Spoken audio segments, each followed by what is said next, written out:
إن الحمد لله نحمده ونستعينه ونستغفره ونعوذ بالله من شرور أنفسنا ومن سيئات أعمالنا من يهده الله فلا مضل له ومن يضلل فلا هادي له وأشهد أن لا إله إلا الله وحده لا شريك له وأشهد أن محمدا عبده ورسوله أما بعد فإن خير الحديث كتاب الله وخير الهدي هدي محمد صلى الله عليه وسلم وشر الأمور محدثاتها وكل محدثة بدعة وكل بدعة ضلالة وكل ضلالة في النار. أعوذ بالله السميع العليم من الشيطان الرجيم. بسم الله الرحمن الرحيم.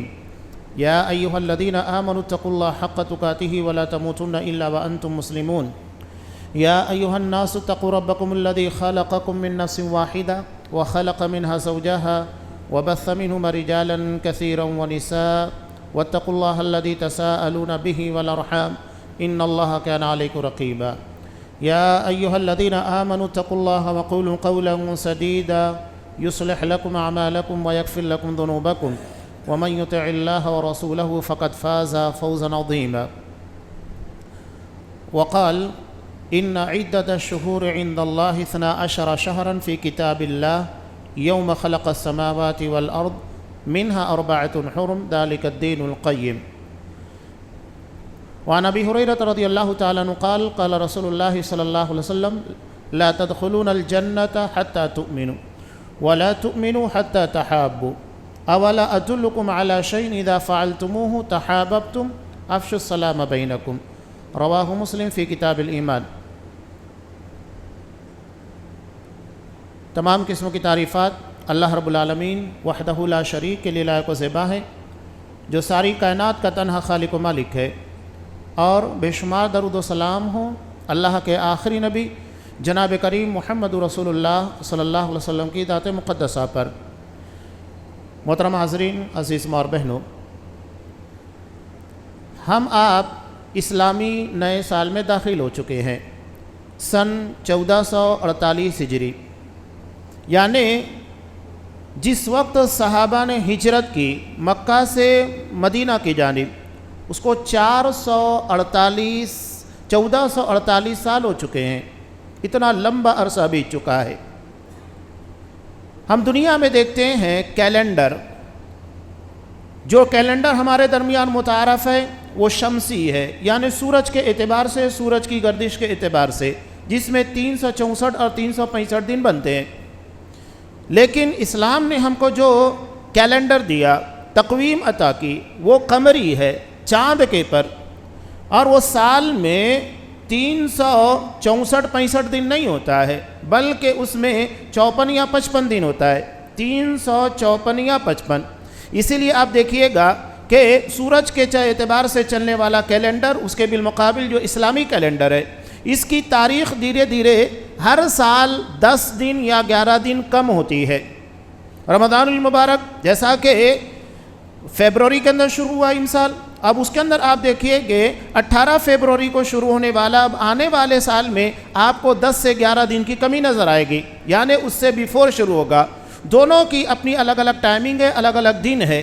تو اسلامی کیلنڈر کی بنیاد قمری مہینوں کے پر ہے، یعنی جو چاند سے بنتے ہیں، چاند کی منزلوں کے اعتبار سے، اور دنیا کے اندر جو کیلنڈر ہمارے درمیان رائج ہے یہ دراصل شمسی ہے، سورج کے اعتبار سے چلنے والے ہیں۔ صحابہ نے جب ان کے سامنے ایک مسئلہ درپیش ہوا کہ اسلامی سن کا آغاز کہاں سے کیا جائے، تو چونکہ مہینے پہلے سے جاری تھے، جو محرم ہے، سفر ہے، ذوالقعدہ، تمام چیزیں پہلے سے جاری تھی، لیکن اسلامی سال یہاں سے اسلام کی بنیاد رکھی گئی ہے، اسلام کی شناخت ہو، تو اس کے لیے ان لوگوں نے ہجرت کو منتخب کیا، اور یہ وہ جماعت تھی اللہ نے جنہیں دنیا کے اندر سلیکٹ کیا۔ نبی کریم صلی اللہ علیہ وسلم نے صحابہ کی جماعت کے بارے میں کہا کہ جس طرح میری فضیلت تمام رسولوں کے پر ہے، اللہ نے تمام انبیاء، تمام رسولوں کے پر محمد صلی اللہ علیہ وسلم کو فضیلت عطا کی، یہی فضیلت میرے صحابہ کو تمام نبیوں کے صحابہ پر ہے، یعنی جتنے انبیاء اس دنیا کے اندر آئے ان کی جو صحابہ کی جماعت تھی، تو تمام صحابہ کی جماعت کے پر نبی کریم صلی اللہ علیہ وسلم کے صحابہ کی جماعت کو فضیلت حاصل ہے۔ یہ صحابہ کی جماعت، ان لوگوں نے اپنے درمیان جو سلیکشن کیا وہ یہ تھا کہ ہجرت کے بعد سے جو ایک نیا مہینہ شروع ہوا محرم کا، وہاں سے ہمارے سال کا آغاز ہوگا، اور اس کے پیچھے ان لوگوں کی بہت ساری حکمتیں تھیں، اور یہ پیغام امت تک پہنچانا تھا کہ دو اہم پیغام ہے، تحفظ ایمان اور منصوبہ بندی، اور یہ دونوں چیزیں اسلامی زندگی میں ایک مسلمان کے لیے بہت اہمیت رکھتی ہے۔ عقیدہ، اس کا ایمان، یہ جنت میں جانے کے لیے ضروری ہے، اور منصوبہ بندی اپنی زندگی کو منظم اور بہتر بنانے کے لیے ضروری ہے، دونوں ضروری ہے۔ منصوبہ بندی، حکمت عملی کے ذریعے، پلاننگ کے ذریعے ہم اپنی دنیاوی زندگی کو بہتر بنا سکتے ہیں، اور عقیدہ و ایمان کی بنیاد کے پر اپنی آخرت کو کامیاب کر سکتے ہیں۔ یعنی ایک دنیا کی کامیابی کی ضرورت ہے، اور دوسری عقیدہ و ایمان، دنیا اور آخرت دونوں کی ضرورت ہے۔ تو صحابہ نے ان چیز کو سامنے رکھا کہ ہجرت آخر کیوں کی گئی؟ مکہ سے مدینہ کی جانب جو ہجرت کی گئی، اس کا مقصد یہی تھا کہ اپنے ایمان کے تحفظ کے لیے، مکہ میں ایمان کے مطابق، اپنے عقیدے کے مطابق عمل کرنا بڑا دشوار ہو چکا تھا، تو ایسے میں اب ایک نئی جگہ کی تلاش تھی جہاں وہ آزادانہ طور کے پر اپنے دین کے مطابق عمل کر سکے، اور اس کے لیے سب سے بہترین سلیکشن ہوا مدینہ کا، جو اللہ تبارک و تعالیٰ کی طرف سے طے شدہ تھا۔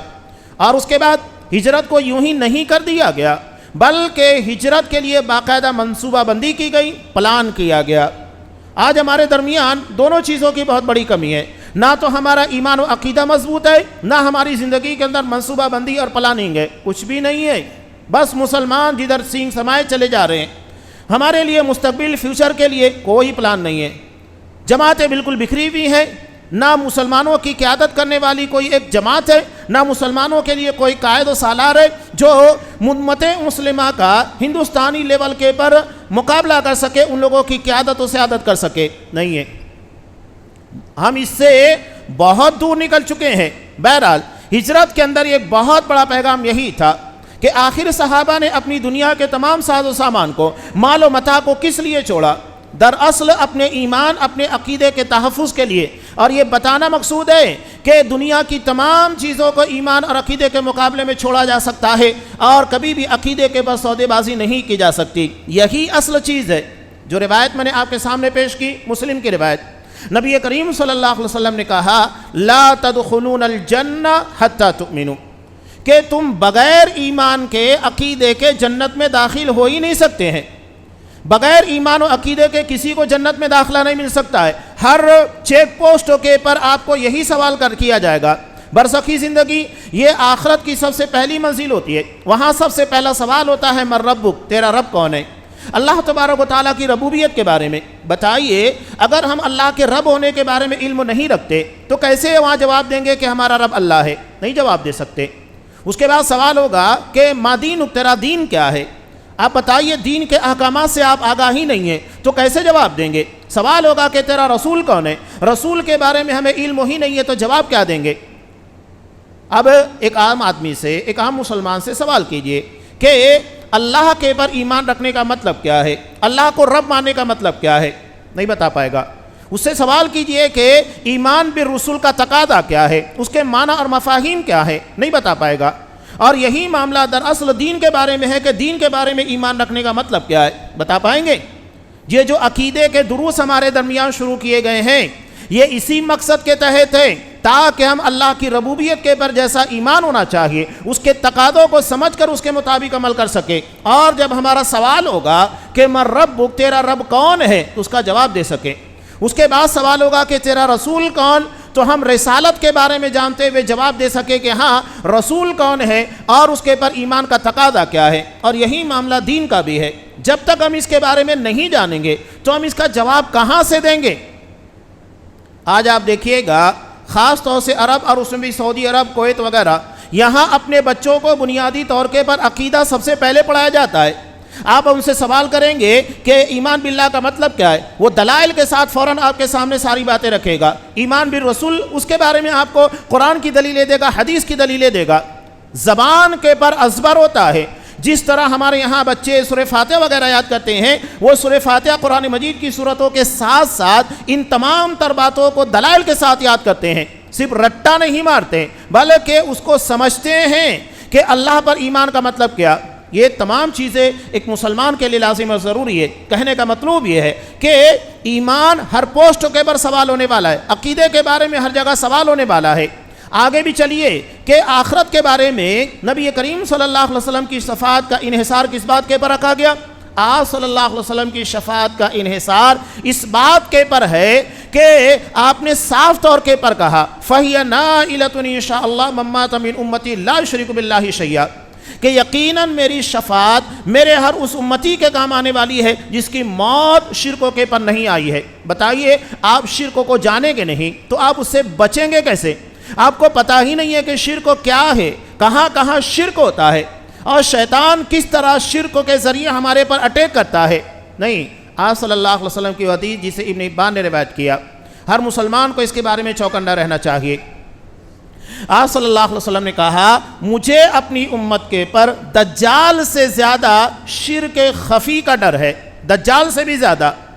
صحابہ نے کہا کہ اللہ کے رسول یہ شرک خفی کیا ہے؟ شرک خفی چھپا ہوا شرک جو ظاہر نہیں ہوتا۔ ایک آدمی مزار کے پر جا رہا ہے، غیر اللہ سے مدد مانگ رہا ہے، ظاہر ہے کہ وہ اللہ کو چھوڑ کر غیر اللہ کو پکار رہا ہے، اس کا شرک کھلا ہوا ہے، لیکن چھپا ہوا شرک آپ اس کو کیسے دیکھیں گے؟ آپ صلی اللہ علیہ وسلم سے جب صحابہ نے سوال کیا کہ یہ شرک خفی کیا ہے تو آپ صلی اللہ علیہ وسلم نے کہا یہ شرک خفی ریا ہے، کہ بندہ نیک عمل اللہ کے لیے نہیں بلکہ لوگوں کو دکھانے کے لیے کرے، اس کی نماز، اس کا روزہ، اس کی قربانی، حج و زکوٰۃ، نیکیاں اللہ کے لیے نہیں بلکہ لوگوں کو دکھانے کے لیے اور لوگوں کے درمیان اپنے آپ کو عبادت گزار باور کرانے کے لیے، یعنی وہ اپنی عبادت کے ذریعے اللہ کی رضا نہیں بلکہ لوگوں کے درمیان ناموری چاہتا ہے۔ یہ دجال سے زیادہ خوفناک اور خطرناک ہے جو ہمارے سینوں، ہماری نیتوں کے اندر چھپا ہوا ہے۔ بتائیے کون اس سے بچتا ہے؟ شیطان حملہ کر رہا ہے، نماز کے اندر، عبادتوں کے اندر، قربانیوں کے اندر حملہ کر رہا ہے۔ کون اس حملے سے بچ پاتا ہے؟ یہ دجال سے زیادہ خطرناک۔ بہرحال یہ بتانے کا مقصود یہ کہ کوئی مرحلہ آخرت کا ایسا نہیں ہے جہاں پر آپ ایمان اور عقیدے کے بغیر پاس ہو پائیں گے اور آپ کی نجات ممکن ہے۔ حضرت عثمان غنی رضی اللہ تعالیٰ عنہ بہت فکر مند بیٹھے تھے۔ مسند احمد کی روایت ہے، حضرت ابوبکر سے حضرت عمر فاروق کا گزر ہوا، وہاں پر سلام کیا لیکن انہوں نے جواب نہیں دیا، بہت گہری فکر میں تھے۔ تو آگے چل کر حضرت عمر فاروق رضی اللہ تعالیٰ عنہ کی ملاقات ابوبکر صدیق سے بھی، کہا کہ میں نے میرے بھائی عثمان کو سلام کیا لیکن انہوں نے جواب نہیں دیا، کیا مسئلہ ہے؟ اتنے میں عثمان غنی آ گئے تو حضرت عمر فاروق نے کہا کہ کیا بات ہے؟ میں نے آپ کو سلام کیا، آپ نے جواب نہیں دیا، پہلے مسئلہ دریافت کرنا چاہیے کیا بات ہے، ڈائریکٹ آپ حکم مت لگاؤ کسی کے اوپر، پہلے تفصیل طلب کر لو، وضاحت طلب کر لو۔ عثمان غنی نے کہا کہ میں نے دراصل آپ کی بات کے پر سلام پر توجہ ہی نہیں دی، میں نے سنا ہی نہیں، بہت گہری فکر میں تھا۔ کہا کہ کیا مسئلہ تھا؟ کہا کہ اللہ کے رسول صلی اللہ علیہ وسلم دنیا سے تشریف لے گئے لیکن ہم نے آپ سے یہ سوال ہی نہیں کیا کہ نجات کس بات کے پر ہوگی، یعنی نجات کا پوائنٹ کیا ہوگا، کس بات کے پر ہمیں نجات ملنے والی ہے۔ تب حضرت ابوبکر صدیق رضی اللہ تعالیٰ عنہ نے کہا کہ میں نے اللہ کے رسول صلی اللہ علیہ وسلم سے اس مسئلے کے بارے میں دریافت کیا تھا، تو آپ صلی اللہ علیہ وسلم نے کہا نجات اسی کلمے کے پر ہوگی جس کلمے کو میں نے اپنے چچا ابو طالب کے پر پیش کیا تھا، لا الہ الا اللہ محمد رسول اللہ، عقیدے کے پر۔ تو یہ جاننا ضروری ہے، صحابہ اتنا زیادہ فکر میں رہا کرتے تھے، نجات کس بنیاد کے پر ہوگی، کس عقیدے کے پر ہوگی، یہ جاننا ہر کسی کے لیے ضروری ہے، یہی ہمارے عقیدے کی بنیاد ہے، اس لیے جاننا بہت ضروری ہے کہ نجات کس بنیاد کے پر ہمیں حاصل ہونے والی ہے۔ صحابہ اس بارے میں بہت فکر مند تھے۔ تو آخرت کا کوئی بھی پوائنٹ بغیر عقیدے کے آپ طے ہی نہیں کر سکتے ہیں، کسی بھی جگہ آپ جائیں گے وہی بات آپ کے سامنے آنے والی ہے، ورنہ سوال ہی نہیں ہوتا ہے۔ اگر بالفرض اللہ نہ کرے کہ اگر کسی موحد کو جس کا عقیدہ صحیح تھا، جس کا ایمان صحیح تھا، اس کو جہنم میں داخل کر دیا گیا اس کی بدعملی کی وجہ سے یا کسی گناہ کی وجہ سے، تو اسے جہنم سے نجات دلانے والی چیز بھی اس کا ایمان، اس کا عقیدہ ہوگا کہ اسے جہنم سے نکالا جائے گا کس بنیاد کے پر کہ اس کے دل میں ایمان باقی ہے، یہاں تک کہ نکالتے نکالتے کہ جس آدمی کے دل میں رائی کے دانے کے برابر بلکہ اس سے بھی کم ایمان رہا ہوگا اس کو جہنم سے باہر کر دیا جائے گا۔ یہ ہے نجات کی بنیاد۔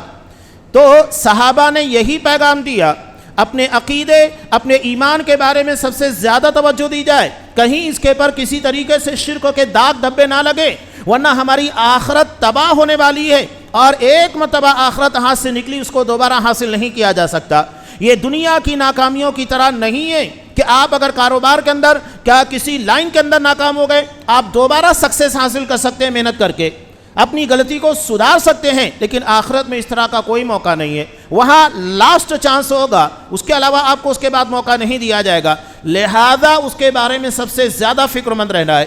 دوسری بات، منصوبہ بندی، پلاننگ۔ اب بتائیے، ہم مسجد چلاتے ہیں، مدرسہ چلاتے ہیں، ہماری تنظیمیں ہیں، جماعتیں ہیں، یا مشترکہ طور کے پر قومی جماعتیں ہوتی ہیں، یعنی جہاں پر امت مسلمہ ایک جٹ ہو جاتی ہے، کیا پلان، کیا منصوبہ بندی ہے؟ ہم نے فیوچر کے لیے کیا بنایا؟ نہیں ہے، کوئی پلان نہیں ہے۔ آج ہماری بچیوں کے درمیان ارتداد کے مسائل ہو رہے ہیں، ہم نے کیا حل کیا؟ صرف شور شرابہ کر لیا اور اس کے بعد معاملہ ختم ہو جاتا ہے۔ ہمارے درمیان پلان ہے ہی نہیں تو اس کے مطابق عمل کہاں کریں گے؟ منصوبہ بندی ہے ہی نہیں کہ ہم مشترکہ طور کے پر اپنی بچیوں کے لیے، اپنے نوجوان بچوں کے مستقبل کے لیے فکر کر سکے۔ آج مسلمانوں کے درمیان کتنے نوجوان بچوں کو ٹارگٹ کیا جاتا ہے، اور ٹارگٹ کرنے کے بعد باقاعدہ انہیں پھانسا جاتا ہے، پھنسایا جاتا ہے، انوالو کیا جاتا ہے، اور اس کے بعد انہیں جیل کی سلاخوں کے پیچھے ڈال دیا جاتا ہے۔ ہم نے کیا پلاننگ کی ان لوگوں کے لیے؟ کہ ہم نے اپنے درمیان سے 10 ہے، 15 ہے، 20 ہے ایسے نوجوان بچے جو ٹیلنٹڈ ہو، ان لوگوں کو جو وکالت کی لائن کے اندر مہارت رکھتے، دلچسپی رکھتے، کیا ہم نے ان لوگوں کے لیے لائن مہیا کی؟ ان لوگوں کے لیے کوئی منصوبہ بنایا کہ آگے چل کر یہ قوم کے کام آ سکے؟ اچھے پولیس بھرتی کرے تاکہ ہمارے افراد وہاں تک پہنچ سکے، اچھے بیرسٹر، اچھے ڈاکٹرز، اچھے پروفیسر۔ کیا پلاننگ ہے؟ کیا منصوبہ بندی ہے ہمارے درمیان؟ کوئی منصوبہ بندی نہیں ہے۔ نبی کریم صلی اللہ علیہ وسلم نے مدینہ ہجرت کی تو ایسا نہیں کہ سر اٹھایا اور مدینہ پہنچ گئے، پلان کیا، منصوبہ بندی کی کہ مدینہ جانے سے پہلے باقاعدہ مدینہ کے لوگوں کو دعوت دی گئی، دھیرے دھیرے مسلمان ہوئے۔ پہلی بیعت عقبہ حج کے موسم میں بہت ہی خفیہ رازداری طریقے سے کی گئی، اس کے بعد دوسری بیعت عقبہ جو 12 نبی کے اندر بھی، جس کے اندر 73 مرد اور 2 عورتیں شامل تھی، آپ صلی اللہ علیہ وسلم نے باقاعدہ معاہدہ کیا کہ کن اصولوں کی بنیاد، شرطوں کی بنیاد کے پر آپ مجھے مکہ سے مدینہ لے کر جائیں گے اور مجھے سیکورٹی دیں گے، تحفظ دیں گے، مسلمانوں کو تحفظ دیں گے۔ تمام شرطیں کی گئی، اور حضرت مصعب بن عمیر رضی اللہ تعالیٰ عنہ کو 2 سال پہلے ہی مدینہ بھیج دیا گیا، اور یہ مدینہ کا کوئی گھر ایسا نہیں تھا جہاں پر اسلام کی دعوت نہ پہنچی ہو یا کوئی مسلمان نہ ہوا ہو۔ اجنبیت کو ختم کیا گیا، اس لیے کہ اجنبیت انسان کو دور کر دیے کسی بھی چیز سے۔ تو پہلے ماحول سازی کی گئی، ماحول سازی کرنے کے بعد وہاں مسلمانوں کو لانچ کیا گیا۔ ایسا نہیں کہ ڈائریکٹ سارے مسلمان وہاں پہنچ گئے، دھیرے دھیرے لوگوں کے ذہن میں مسلمانوں کے بارے میں باتیں آئیں، اور ان کے ذہن و دماغ کے اندر جو شکوک و شبہات تھے وہ دور کیے گئے، اور مسلمانوں کے تعلق سے زمین ہموار کی گئی، ماحول سازی کی گئی، اس کے بعد وہاں پر پہنچے۔ اور دیکھیے کہ آج مدینہ یہ پوری دنیا کا مرکز بنا ہوا ہے۔ تو آسانی کے ساتھ نہیں ہوتا ہے، منصوبہ بندی ہے، پلاننگ ہے۔ خود آپ صلی اللہ علیہ وسلم جو ہجرت کی، یہی تو قائدانہ صلاحیت ہوتی ہے کہ ایسا نہیں کہ اپنے آپ کو پہلے لے جا کر سیف مقام کے پر پہنچا دیا، اس کے بعد لوگوں کو چھوڑ دیا رحم و کرم کے پر لوگوں کے، نہیں، سب سے پہلے صحابہ کو روانہ کیا، اور جتنے لوگوں کے لیے ممکن تھا، کسی قسم کی کوئی پابندی نہیں تھی، یہ سب کے سب مدینہ پہنچ گئے۔ اور آخر میں آپ صلی اللہ علیہ وسلم نے کوئی بہت بڑی جماعت کے ساتھ نہیں، صرف ایک جانثار ساتھی حضرت ابوبکر صدیق رضی اللہ تعالیٰ عنہ کے ساتھ کی۔ یہ بہت تفصیل کا موضوع نہیں ہے، میرے کہنے کا مطلب یہ ہے کہ میں جو چیزیں آپ کے سامنے رکھ رہا ہوں، سیرت کی کتابوں میں سیرت کا مطالعہ کیجیے گا، تب یہ تمام چیزیں ہمارے سامنے آئے گی، اس کے پہلو سامنے آئیں گے، بلکہ سیرت کے دروس کا سلسلہ وار اہتمام ہونا چاہیے، تاکہ سیرت کے بارے میں تمام چیزیں لوگوں کو اچھے طریقے سے ازبر ہو، صحابہ کے کارنامے، ان کی قربانیوں کا، صحابیات کے بارے میں ان کی قربانیوں کا تذکرہ ہو سکے کہ کس طرح اسلام پھیلا اور کس طرح منصوبہ بندی پلاننگ کی گئی اور اسلام کو تقویت پہنچائی گئی۔ ہر چیز آپ کو وہاں پر انشاءاللہ نظر آئے گی۔ بہرحال آپ صلی اللہ علیہ وسلم نے صرف ایک جانثار ساتھی حضرت ابوبکر صدیق کے ساتھ، اور جانے سے پہلے سواری کو بہترین طریقے سے تیار کیا، 2 اونٹنیاں رکھی جو پہلے سے ببول کا چارہ کھلا کر مضبوط کر دی گئی۔ تدبیر اختیار، اپنے اعتبار سے جو صلاحیت ہے ہم ان تدبیروں کو اختیار کریں، اس کے بعد اللہ تبارک و تعالیٰ کی طرف سے معجزے کا ظہور ہوتا ہے۔ ساری تیاری کی گئی اور ایک ایسے راستے سے چلے کہ کہ جو عام لوگوں کی نگاہ میں نہیں تھا، پتا تھا کہ آپ صلی اللہ علیہ وسلم کے پیچھے لگے، زندہ یا مردہ لانے کے پر 100 اونٹوں کے انعامات لگا دیے گئے، آپ کو پتا تھا، تو ایسا راستہ منتخب کیا گیا جو عام لوگوں کے علموں میں تھا ہی نہیں۔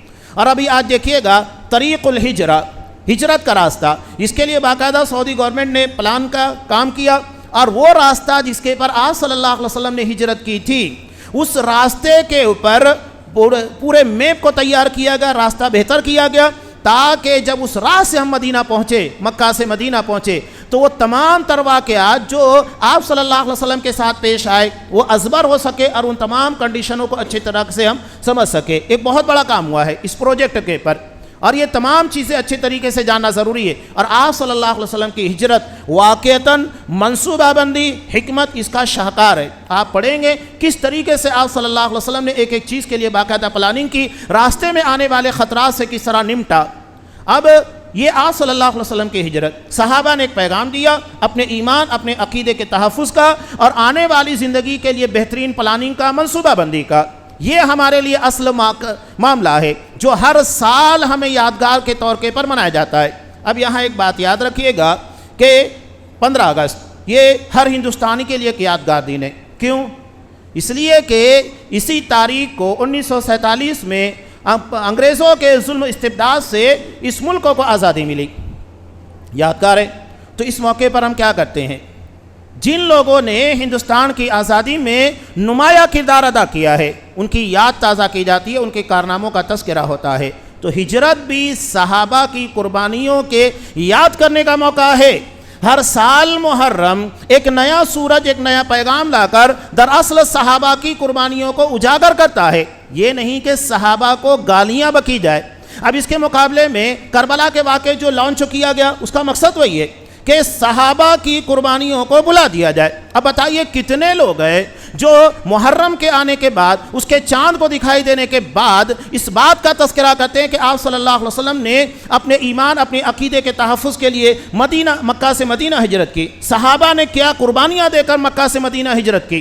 کوئی اس کو یاد نہیں کرتا ہے۔ کس چیزوں کو یاد کرتا ہے؟ جو اس کے تقریباً 50 سال کے بعد ایک واقعہ پیش آیا جو چند گھنٹوں کا تھا، اسے شیعہ ذاکروں نے اتنا بڑا کر کے لانچ کیا کہ سب وہی نظر آتا ہے۔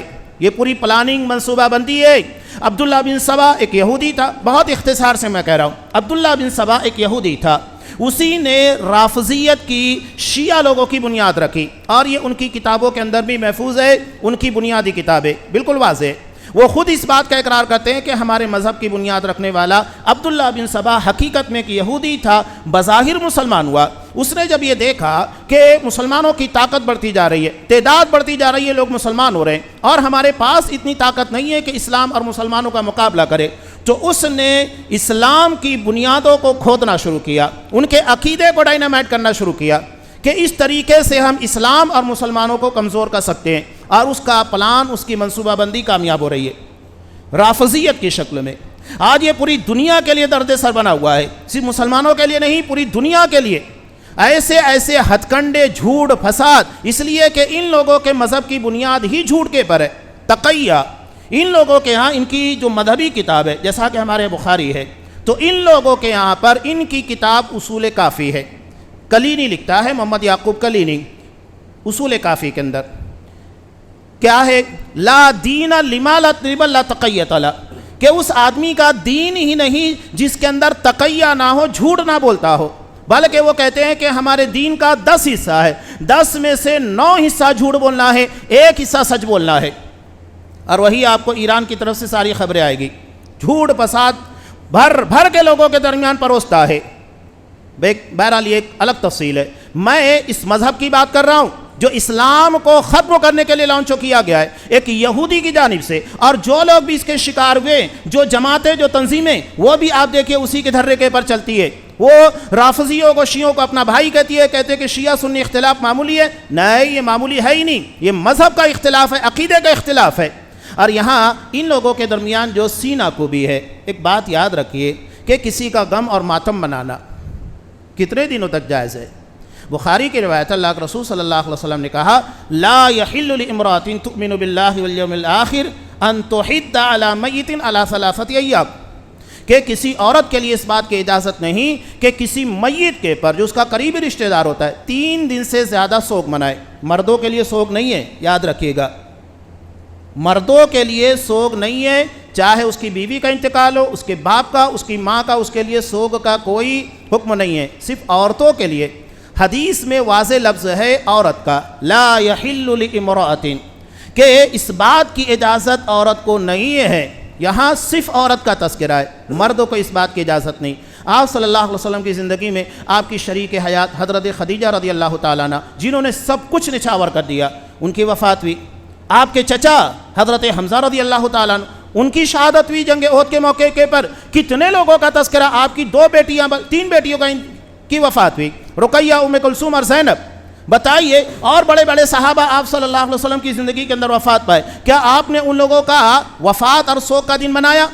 نہیں ہے ہی نہیں، تو منائیں گے کیوں؟ لیکن یہاں حضرت حسین رضی اللہ تعالیٰ عنہ کے بارے میں آج اس کو تقریباً 1450 سال ہو رہے ہیں، اس کے بارے میں غم ہی غم منایا جا رہا ہے، پوری دنیا کو اس کے اندر سمیٹ لیا گیا، ہر سال سینہ کوبی کی جا رہی ہے، جبکہ آپ صلی اللہ علیہ وسلم نے کہا کہ مسلمان ہی نہیں ہے، کہ وہ مسلمان نہیں ہے۔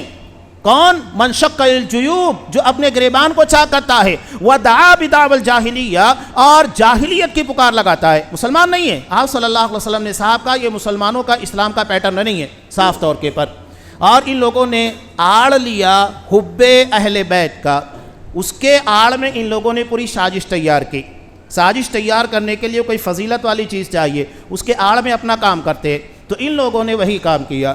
اب حیرت ہوتی ہے کہ سعودی عرب، جو آپ صلی اللہ علیہ وسلم کا اپنا وطن ہے، مکہ ہے، مدینہ ہے، وہاں پر آپ کو اتنے اہل بیت نہیں ملیں گے جتنا آپ کو ایران میں ملیں گے، پاکستان میں ملیں گے، ہندوستان میں ملیں گے، کروڑوں کی تعداد میں، لیکن وہاں پر آپ کو نہیں ملیں گے۔ کمال ہے، جو آپ کی جائے پیدائش ہے مکہ ہے، مدینہ جہاں پر آپ صلی اللہ علیہ وسلم نے 10 سال بتائے، وہاں پر نہیں ہے، باقی پوری دنیا کے اندر اچانک سید پیدا ہو گئے، آپ کے خانوادے کے پیدا ہو گئے۔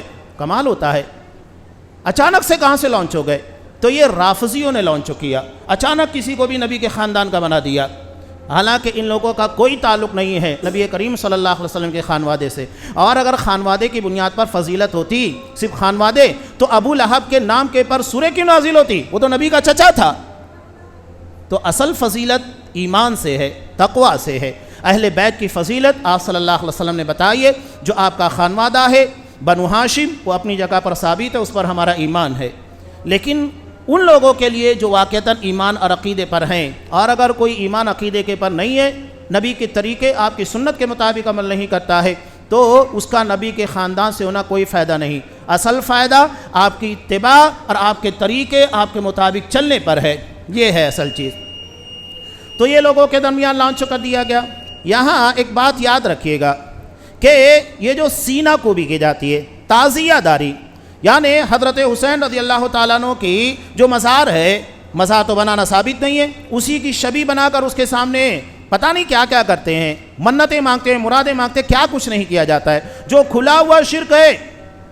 حج کے ذریعے آپ سمجھیے کہ وہاں بندہ جب جاتا ہے تو سوائے اللہ کے کسی سے مانگتا ہے، یہی تو دنیا کو پیغام دینا ہے، سب اللہ ہی کرتا ہے، حاجت روا مشکل کشا سب کچھ اللہ ہے، کہ حج جیسی عظیم عبادت میں بندہ صرف اللہ سے مانگتا ہے، اللہ کو چھوڑ کر کسی اور سے نہیں مانگتا، یہ دنیا کو پیغام دیا جا رہا ہے۔ اس کے علاوہ اب یہاں یہ جو سینہ کوبی ہے، تو اس ضمن میں علامہ احسان الہی ظہیر رحمۃ اللہ علیہ کے چند باتیں آپ کے سامنے رکھتا، وہ سوالات کیے کہ اگر یہ سینہ کوبی عبادت ہے تو عبادت مسجدوں میں کی جاتی ہے، چوراہوں کے پر نہیں، سڑکوں کے پر نہیں، بازاروں میں نہیں، وہ مسجد میں کی جاتی ہے، تو یہ چوراہوں کے پر کون سی عبادت آپ کر رہے ہیں؟ سینہ کوبی، جو کہ اسلام کے بالکل خلاف، سوگ منانا جائز ہی نہیں ہے، سینہ کوبی جائز ہی نہیں ہے، جاہلوں کا کام ہے، جاہلیت ہے، اس کا اسلام سے کوئی تعلق نہیں ہے۔ اس کے علاوہ اگر یہ عبادت ہے تو یہ مولے جو ان لوگوں کو اکساتے ہیں اب سینہ کوبی کے لیے، تو تمہارے سینے کیوں محفوظ ہے؟ اگر سینہ پیٹنا، سینہ کوبی یہ عبادت ہے تو سب سے زیادہ تمہیں کل سینہ پیٹنا چاہیے، اس لیے کہ عبادت میں امام پیش ہوتا ہے نا، اسی کے پیچھے عوام چلتی ہے، ایسا تھوڑی ہے کہ امام غائب ہو، لوگ اپنا اپنا کام کر رہے ہوں۔ تو آپ لوگ تو اپنے قوم کے رافضیوں کے امام ہو، تمہارا سینہ سب سے زیادہ چھلنی ہونا چاہیے، لیکن مجال ہے کہ کسی کے پر ایک شک بھی پڑتی ہو، ایک دراڑ بھی آتی ہو، نہیں، لوگوں کا سینہ پٹوانے میں مزہ آتا ہے۔ یہاں چند باتیں جو ہے بہت اہم ہے۔ وہ کہتے ہیں جو سینہ جس میں صحابہ کی نفرت بھری ہوئی ہو، اس لیے کہ ابو بکر صدیق سے عمر فاروق صحابہ سے نفرت کرتے ہیں لوگ، نعوذ باللہ طاغوت کہتے ہیں ابو بکر صدیق عمر فاروق کو۔ کتنی باتیں کہوں، موقع نہیں ہے۔ بہرحال تو جو سینہ صحابہ کی نفرت سے بھرا ہوا ہو وہ پٹنے کے ہی قابل ہے، یہ پٹتا رہے گا، اس لیے کہ ان سینوں میں صحابہ کی محبت ہے ہی نہیں۔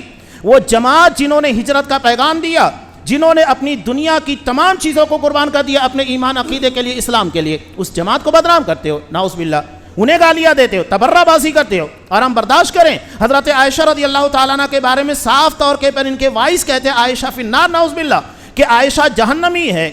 اور ایک بات اور کہ اگر کوئی کسی مومنہ پاک باز عورت کے پر الزام لگائے اس کی سزا کیا ہے؟ اسلامی حکومت ہو تو 80 کوڑے مارے جائیں گے۔ اب یہ تمام مومنوں کی ماں جن کی پاک دامنی میں سورہ نور کی آیتیں نازل ہوئی، حضرت عائشہ رضی اللہ تعالیٰ عنہ پر الزام لگاتے ہیں، تو آج تو کوئی سزا دینے والا نہیں ہے نا، تو اللہ نے ان کے لیے سزا رکھی، پیٹو اپنے آپ کو، تمہیں کوئی اور سزا نہیں دے گا، تم خود اپنے آپ کو سزا دو، اپنی پیٹھ کو رنگین کر دو اپنے خونوں سے، اپنے سینے کو چاک کر دو، خود ہی اپنے آپ کو سزا دو۔ یہ سزا ہے ام المؤمنین حضرت عائشہ رضی اللہ تعالیٰ عنہ کے پر الزام لگانے کی۔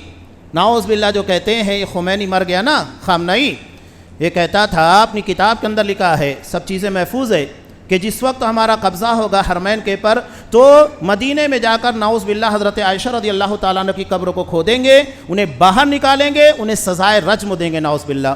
یہ ہماری ماں کے بارے میں کہتا ہے، مر گیا، گیا، اللہ کو جواب دے گا۔ وہ کوئی شہید وہید نہیں ہے جو شہید کہہ رہے ہیں نا، اتنا آسان نہیں ہے کسی کو شہید بنانا، کانفرنسیں کرنا۔ جو لاکھوں نہیں کروڑوں سنی مسلمانوں کا قاتل ہے، جس کے اکسانے کے پر پروکسیز کے ذریعے یمن ہے، لبنان ہے اور ملک شام وغیرہ کے اندر مسلمانوں کو مارا گیا، اور ان کی داستان سنیں گے تو حیران رہ جائیں گے، سن نہیں سکتے ہیں۔ بہرحال یہ ہجرت کا پیغام ہے، اپنے ایمان، اپنے عقیدے کے تحفظ کے لیے دنیا کی تمام چیزوں کو قربان کیا جا سکتا ہے، عقیدہ داؤں پر نہیں لگے گا۔ جبکہ رافضی سب سے پہلے ہمارے ایمان، اپنے عقیدے پر ڈاکہ ڈالتا ہے، وہ اللہ کو چھوڑ کر حضرت علی نعوذ باللہ ان کو مشکل کشا بناتا ہے، حاجت روا بناتا ہے۔ منصوبہ بندی، پلاننگ، ہر مسلمان کو اس کے بارے میں چوکندہ رہنا چاہیے۔ آنے والا دور اس سے کہیں زیادہ مشکل ہوگا، اللہ کے رسول نے بالکل واضح کر دیا ہے، ہر آنے والا دور پہلے کے مقابلے میں کہیں زیادہ مشکل ہوگا۔ تو اگر ہمارے پاس منصوبہ بندی، پلاننگ نہیں ہوگی فیوچر کے بارے میں، مستقبل کے بارے میں، تو اس سے کہیں زیادہ حیران و پریشان ہوں گے۔ سب سے زیادہ اہم عقیدہ، اس کے بعد اپنے تحفظات ہے، منصوبہ بندی ہے، یہی اصل پیغام ہے، باقی تمام چیزیں فضولیات میں سے ہے۔ ایک آخری بات کہ عاشوراء 10 محرم انشاءاللہ جو آئندہ جمعہ کو آنے والا ہے، یہ خوشی کا دن ہے، کوئی ماتم کا دن نہیں ہے۔ اس دن حضرت موسیٰ علیہ السلام اور بنی اسرائیل کو اللہ نے فرعون کے ظلم استبداد سے نجات دی تھی، اور اسی کی خوشی میں حضرت موسیٰ علیہ السلام نے شکرانے کے طور پر روزہ رکھا۔ تو اللہ کا شکر و عبادت سے کیا جاتا ہے۔ تو آپ صلی اللہ علیہ وسلم نے جب معلوم ہوا تو کہا کہ موسیٰ سے اس بارے میں ہم زیادہ حق رکھتے ہیں، اس لیے کہ وہ بھی نبی ہیں، ہم بھی نبی ہیں، ہم بھی حضرت موسیٰ علیہ السلام پر ایمان رکھتے ہیں۔ آپ صلی اللہ علیہ وسلم نے یہ بھی کہا عاشوراء کا روزہ رکھا جائے خوشی کے طور کے پر، اور ایک دن اور لاسومن التاسع، مسند احمد کی روایت کہ اگر آئندہ سال زندہ رہا تو میں 9ویں تاریخ کو بھی روزہ رکھوں گا، یعنی 9 اور 10، 2 تاریخ کو روزہ رکھنا ہے۔ اس کے بارے میں آپ صلی اللہ علیہ وسلم نے فضیلت بیان کی، یکفر السنۃ الماضیہ، یہ 1 سال کے گزشتہ گناہوں کے چھوٹے چھوٹے گناہ جو ہوتے ہیں ان کا کفارہ بن جاتا ہے۔ بہت بڑی فضیلت ہے 2 روزوں کی، کہ 1 سال کے چھوٹے گناہوں کا کفارہ ہے۔ تو ہم خوشی کا اہتمام کریں، اس لیے کہ حضرت موسیٰ اور بنی اسرائیل کو اللہ نے نجات دی، اس خوشی میں ان لوگوں نے روزہ رکھا، آپ نے بھی رکھا، اور امت کو اس بارے میں حکم دیا، بلکہ آپ نے کہا کہ رمضان المبارک کے بعد سب سے افضل روزہ عاشوراء کا ہے، محرم کا روزہ ہے، لہذا اس کا اہتمام کرنا چاہیے۔ یہ اصل پیغام ہے، باقی ساری خرافات ہے جو صحابہ کی قربانیوں کو بھلانے، اصل اسلام کو مٹانے اور اسلام کی بنیادوں کو کھوکھلا کرنے کے لیے ہے۔ یہ تفصیل کا موقع نہیں ہے، آپ کو بہت سارے علماء کے بیانات اس سلسلے میں مل جائیں گے انشاءاللہ۔ اللہ سے دعا ہے کہ اس پیغام کو سمجھنے، اور ہجرت جس سے دراصل ہم کو پیغام ملتا ہے اپنے عقیدے کے تحفظ کا، منصوبہ بندی کا، پلاننگ کا، اللہ تبارک و تعالیٰ اس پیغام کو سمجھ کر عظمت صحابہ کی عظمت، ان کی محبت کو اپنے دلوں کے اندر بھر کر اللہ تبارک و تعالیٰ میں اسلام کی خدمت کا وہی جذبہ عنایت فرمائے جو صحابہ کے اندر تھا، انہی کے نقش قدم پر رکھے، انہی کی طرح ایمان عطا کرے، انہی کی طرح جذبہ عنایت فرمائے، اور ان کے بغض اور نفرت کرنے والے لوگوں سے ہم کو محفوظ رکھے، آمین۔ بارک اللہ لنا ولکم فی القرآن العظیم ونفعنی وإیاکم بالآیات والذکر الحکیم، انہ تعالی جواد کریم ملک رؤوف رحیم۔